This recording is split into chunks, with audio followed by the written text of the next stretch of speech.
Assalamualaikum warahmatullahi wabarakatuh. Perkenalkan, nama saya Zulfa Aulina, NIM 2033251.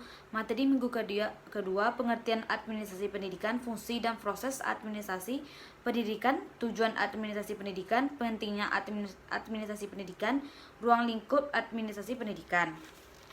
Pengertian administrasi pendidikan. Administrasi pendidikan adalah suatu kegiatan atau rangkaian kegiatan yang berupa proses pengolahan usaha kerja sekelompok manusia yang tergabung dalam organisasi pendidikan untuk mencapai tujuan pendidikan yang telah ditetapkan sebelumnya agar efektif dan efisien. Administrasi pendidikan dalam arti seluas-luasnya adalah suatu ilmu yang mempelajari penataan sumber daya untuk mencapai pendidikan secara produktif. Selanjutnya, mengatakan penataan mengandung makna mengatur, manajemen, memimpin, mengelola atau mengadministrasikan sumber daya yang meliputi merencanakan, melaksanakan, dan mengawasi atau membina. Sumber dayanya terdiri dari 1. Sumber daya manusia, peserta didik, pendidik atau pemakai jasa pendidikan. 2. Sumber belajar atau kurikulum, segala sesuatu yang disediakan lembaga pendidikan untuk mencapai tujuan. 3. Fasilitas pendidikan, peralatan, barang, atau keuangan yang menunjukkan kemungkinan terjadinya pendidikan. B. Fungsi proses administrasi pendidikan, planning atau perencanaan. Perencanaan merupakan kegiatan awal yang harus dilakukan dan juga merupakan persiapan dalam kegiatan administrasi dan dianggap secara mutlak bagi setiap organisasi atau lembaga, baik pengolah perorangan maupun kelompok. Fungsi perencanaan mencakup sebagai kegiatan seperti menentukan kebutuhan, diikuti dengan penentuan strategi mencapai tujuan, yang kemudian dilanjutkan dengan menentukan program guna melaksanakan strategi pencapaian tujuan tersebut. Nur Hadi 1943. Rancangan yang disusun dalam konteks pendidikan menurut Dr. Hadari Nawawi meliputi perumusan tujuan yang hendak dicapai, penentuan fungsi atau fungsi unit sebagai bagian-bagian yang melaksanakan kegiatan untuk mencapai tujuan. C. Menetapkan jangka waktu yang diperlukan. D. Menetapkan metode atau cara mencapai tujuan. E. Menetapkan alat yang dapat dipergunakan untuk meningkatkan efisien mencapai tujuan. Merumuskan rencana evaluasi atau penilaian untuk mengukur tingkat pencapaian tujuan. G. Menetapkan jumlah dan sumber dana yang diperlukan. Nawawi tahun 1997. 2. Perorganisasian. Perorganisasian adalah aktivitas penyusun, pembentukan hubungan kerja antara orang-orang dan organ-organ sehingga terwujud suatu kesatuan usaha dalam mencapai tujuan yang telah ditetapkan oleh penyusun bagian yang terpisah sehingga suatu kesatuan dan tindakan untuk mencapai tujuan tersebut. Asnawir 2005. Dalam langkah perorganisasian ini ada dua hal yang pokok yang menjadi perhatian. A. Pencapaian mekanisme atau tata kerja seirama dengan pola struktur organisasi yang dibuat dan ditetapkan. B. Menentukan dan pradisiplin kerja, yaitu penyebaran dan pembagian tugas atau pekerjaan sekaligus melaksanakan pelaksanaan beserta kewenangan dan tanggung jawab yang harus dilakukan masing-masing anggota atau staf pengurus organisasi. Sabri tahun 2000. Ciri-ciri perorganisasian. A. Perorganisasian terkait dengan upaya pemimpin atau pengelola untuk memadukan sumber daya manusia dan manusia yang diperlukan. B. Sumber daya manusia terdiri dari orang-orang atau kelompok orang yang memenuhi yang ditetapkan. C. Adanya sumber daya non-manusia meliputi fasilitas gedung atau panti dan perlengkapannya, lingkungan fisik yang potensial. D. Sumber-sumber itu diintegrasi ke dalam suatu organisasi. D. Dalam organisasi terdapat pembagian tugas, wewenang dan tanggung jawab di antara orang-orang menjalankan rangkaian kegiatan yang telah direncanakan. Rangkaian kegiatan yang tersebut diarahkan untuk mencapai tujuan yang ditetapkan. Dalam mencapai tujuan, sumber daya manusia merupakan pemegang utama dan paling menentukan. Sujana tahun 2004. 3. Education, fungsi pergerakan atau education, aktuasi artinya menggerakkan orang-orang dalam organisasi agar mau bekerja dengan penuh. C. Tujuan administrasi pendidikan. Tujuan administrasi pendidikan adalah untuk meningkatkan efisien dan efektivitas penyelenggaraan kegiatan operasional pendidikan dalam mencapai tujuan pendidikan. Adapun yang menjadi tujuan utama pendidikan adalah untuk mengembangkan kepribadian dan kemampuan peserta didik agar menjadi warga negara yang memiliki kualitas sesuai dengan cita-cita bangsa berdasarkan tujuan administrasi. Tujuan administrasi pendidikan dapat dikelompokkan kepada tujuan jangka pendek, tujuan jangka menengah, dan tujuan jangka panjang. Di samping itu,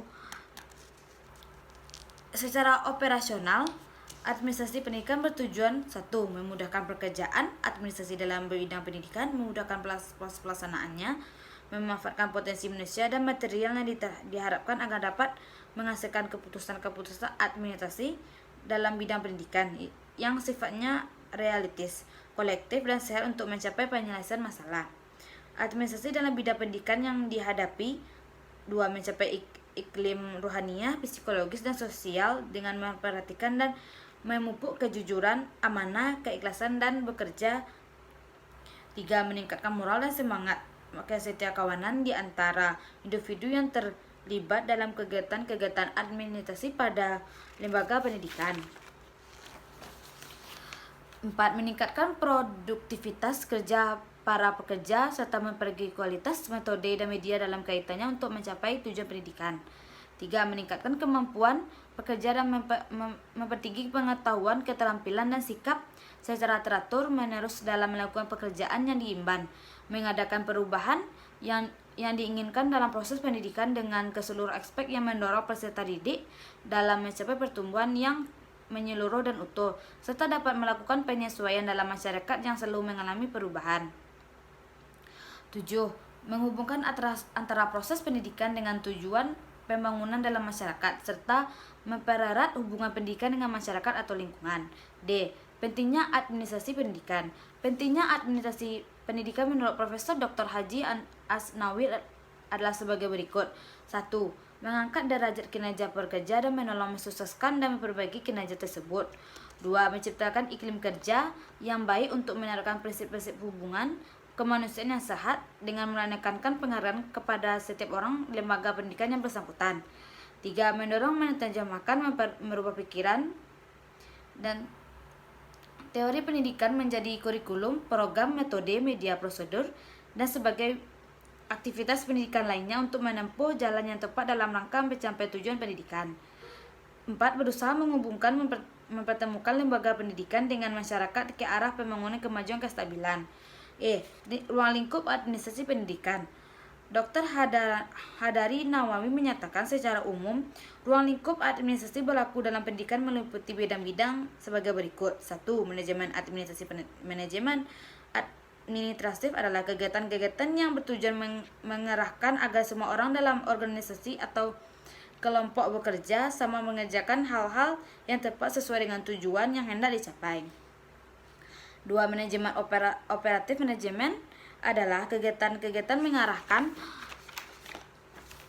dan membina setiap orang agar dalam melaksanakan tugasnya dilaksanakan dengan tepat dan benar menurut Nalim Purwanto. Ruang lingkup administrasi pendidikan dikelompokkan kepada 7 kelompok, yakni 1. Administrasi tata laksana sekolah.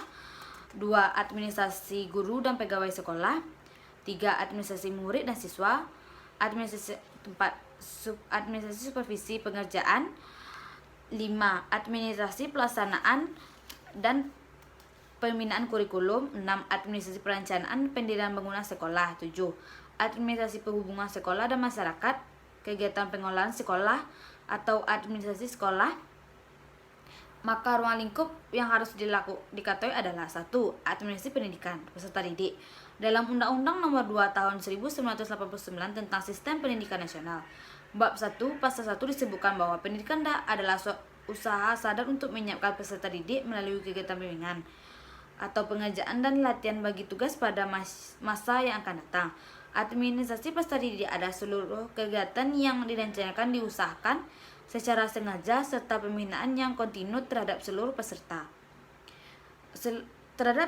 didik dalam lembaga yang bersangkutan agar dapat mengikuti proses belajar mengajar PBM secara efektif dan efisien.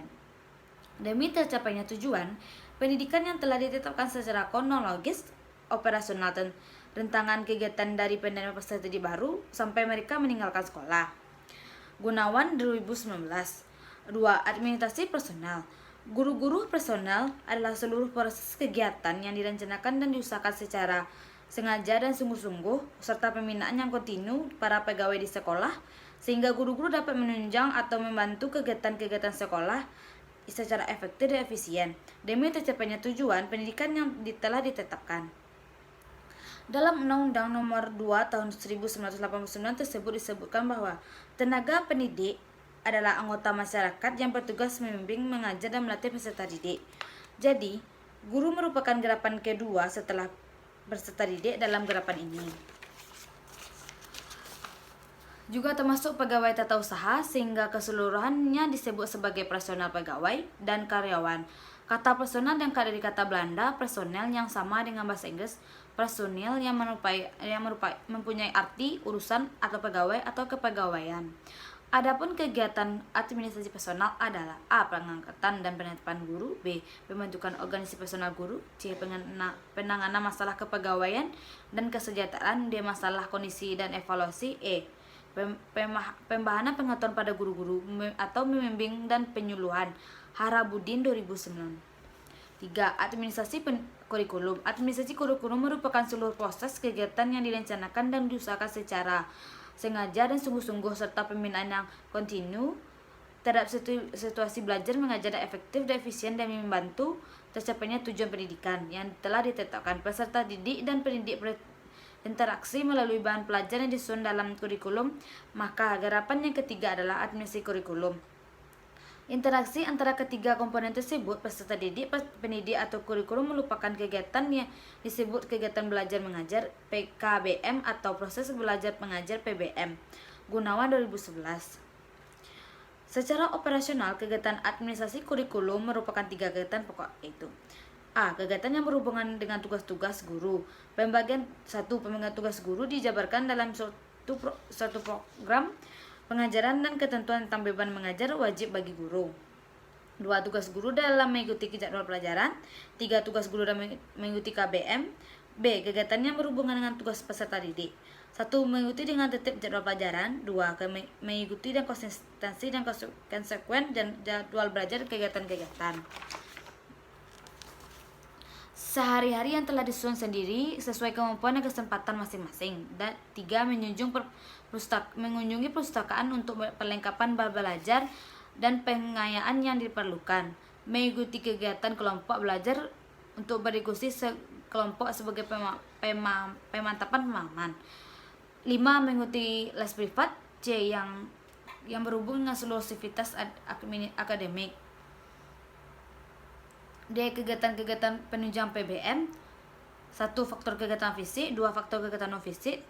3. Faktor perlengkapan bahan bacaan. 4. Administrasi sarana prasarana KBM atau PBM akan semakin baik dan berhasil bila ditunjang dengan sarana dan prasarana pendidikan. Maka timbulnya gerakan yang keempat yaitu administrasi sarana dan prasarana. Secara optimologis prasarana adalah alat tidak langsung untuk mencapai tujuan. Dalam pendidikan misalnya tempat, bangunan sekolah, lapangan olahraga, uang, dan sebagainya. Sarana dan alat langsung untuk mencapai tujuan pendidikan. Secara kronologis operasional, kegiatan administrasi sarana dan prasarana pendidikan meliputi A. Perencanaan pengadaan barang. 2. Perkualifikasian rekanan. 3. Pengadaan barang. 4. Penyimpanan, investasi, penyaluran. C. Pemeliharaan rehabilitas. F. Penghapusan dan penyingkiran. G. Pengendalian. 5. Administrasi anggaran.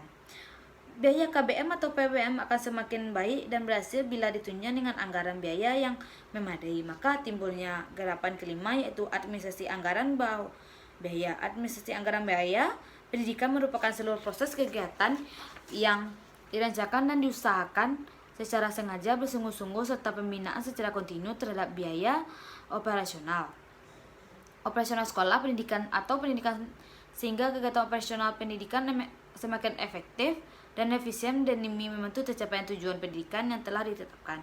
Sebagai garis besar, kegiatan meliputi pengumpulan dan penerimaan dana yang sah dan atau dana rutin SPP, sumber BP3, donasi dan usaha-usaha lainnya.